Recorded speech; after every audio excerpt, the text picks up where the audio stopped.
ನಮಸ್ಕಾರ ವೀಕ್ಷಕರೇ. ಚಿಂತಾಮಣಿ ತಾಲೂಕಿನ ಕೋಟಗಲ್ ಪಂಚಾಯಿತಿ ಕೋಟಗಲ್ ಭಾರಿ ದನಗಳ ಜಾತ್ರೆ ಹಾಗೂ ಶಿಂಗರೇಪಲ್ಲಿ ಕ್ಷೇತ್ರ ಶ್ರೀ ಖಾದ್ರಿ ಲಕ್ಷ್ಮೀ ನರಸಿಂಹಸ್ವಾಮಿ ದೇವಾಲಯದ ಬ್ರಹ್ಮರಥೋತ್ಸವಕ್ಕೆ ಹರಿದು ಬಂದ ಭಕ್ತ ಸಾಗರ. ತಾಲೂಕಿನಲ್ಲಿ ಹೆಸರುವಾಸಿಯಾಗಿರುವ ದೇವಾಲಯಗಳಲ್ಲಿ ಒಂದಾದ ಶಿಂಗರೇಪಲ್ಲಿ ಕ್ಷೇತ್ರ ಶ್ರೀ ಖಾದ್ರಿ ಲಕ್ಷ್ಮೀ ನರಸಿಂಹಸ್ವಾಮಿ ಮಹಿಮಾನುದೇವರಾಗಿದ್ದು, ವರ್ಷಕ್ಕೊಮ್ಮೆ ನಡೆಯುವ ಬ್ರಹ್ಮರಥೋತ್ಸವಕ್ಕೆ ಚಿಕ್ಕಬಳ್ಳಾಪುರ, ಕೋಲಾರ ಜಿಲ್ಲೆ ಹಾಗೂ ಬೆಂಗಳೂರು ದೂರದ ಊರುಗಳಿಂದ ಆಗಮಿಸಿ ರಥೋತ್ಸವದಂದು ಗೋವಿಂದ ನಾಮವನ್ನು ಜಯ ಘೋಷಣೆಗಳು ಕೂಗುತ್ತಾ ರಥವನ್ನು ಎಳೆದರು. ಹರಕೆ ಹೊತ್ತ ಭಕ್ತಾದಿಗಳು ಸ್ವಾಮಿಗೆ ಬಾಳೆಹಣ್ಣು ದವನ ಎಸೆಯುವ ಮೂಲಕ ತಮ್ಮ ಹರಕೆಯನ್ನು ತೀರಿಸಿಕೊಂಡರು. ರಥದ ಮುಂದೆ ವಾದ್ಯ ಮೇಳ ಹಾಗೂ ಓಲಗ ವಾದ್ಯ, ತಮಟೆ ಸದ್ದು ರಥೋತ್ಸವಕ್ಕೆ ವಿಶೇಷ ಕಳೆಯನ್ನು ತಂದಿತು. ಜನದಟ್ಟಣೆ ಇರುವುದರಿಂದ ಪೊಲೀಸ್ ಇಲಾಖೆ ಮುಂಜಾಗ್ರತವಾಗಿ ಬಟ್ಲಹಳ್ಳಿ ಹಾಗೂ ಕೆಂಚಾಲಹಳ್ಳಿ ಪೊಲೀಸ್ ಠಾಣೆಗಳಿಂದ ಸಿಬ್ಬಂದಿ ನಿಯೋಜಿಸಲಾಗಿತ್ತು. ಬೃಹತ್ ಗಾತ್ರದ ರಥಕ್ಕೆ ತಳಿರು ತೋರಣಗಳಿಂದ, ವಿವಿಧ ಪುಷ್ಪಗಳಿಂದ ಬಣ್ಣ ಬಣ್ಣದ ಧ್ವಜಗಳು ಸುಂದರವಾಗಿ ಅಲಂಕರಿಸಲಾಗಿತ್ತು. ವಿವಿಧ ಪಕ್ಷಗಳಿಗೆ ಸೇರಿದ ರಾಜಕಾರಣಿಗಳು ರಥೋತ್ಸವಕ್ಕೆ ಆಗಮಿಸಿದ್ದರು.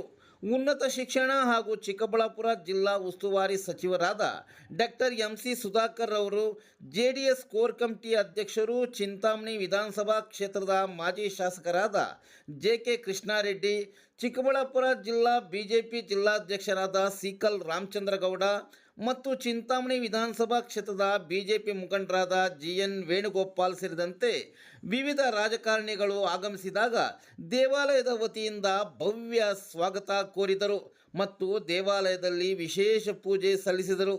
ತದನಂತರ ಮಾತನಾಡಿದ ರಾಜಕಾರಣಿಗಳು, ದೇವರು ಎಲ್ಲರಿಗೂ ಒಳಿತು ಮಾಡಲಿ, ಸಕಾಲಕ್ಕೆ ಮಳೆ ಬೆಳೆ ಆಗಲಿ ಎಂದು ಪ್ರಾರ್ಥಿಸಿದ್ದೇವೆ ಎಂದು ತಿಳಿಸಿದರು. ಬಂದಿರುವ ಎಲ್ಲ ಭಕ್ತಾದಿಗಳಿಗೆ ಅನ್ನಪ್ರಸಾದ ಏರ್ಪಡಿಸಲಾಗಿತ್ತು. ಬಿಸಿಲಿನ ತಾಪಕ್ಕೆ ಜಾತ್ರೆಯಲ್ಲಿ ಪಾನಕ, ಮಜ್ಜಿಗೆ ನೀಡುತ್ತಿರುವ ದೃಶ್ಯ ಕಂಡುಬಂತು.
Super.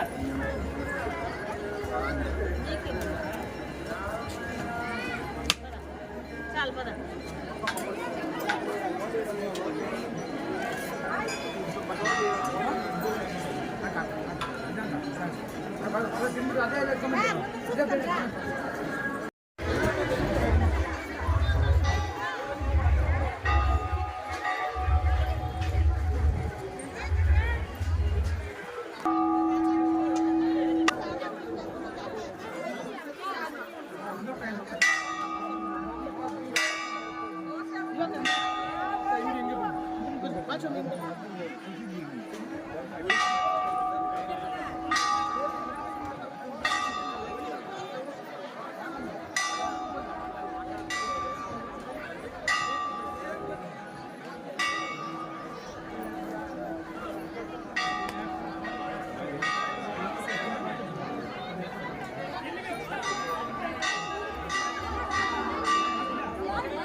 यत्तघं सर्वं यद्धूतमच्च भव्यं सुतां रथसेनानः धन्येनातिरोहते एतावारस्य महिमा अतो जगागश्च पूरुषः पादोस्येह भवात्मनः ततो विश्वं विक्रामत शासनानुशने अभे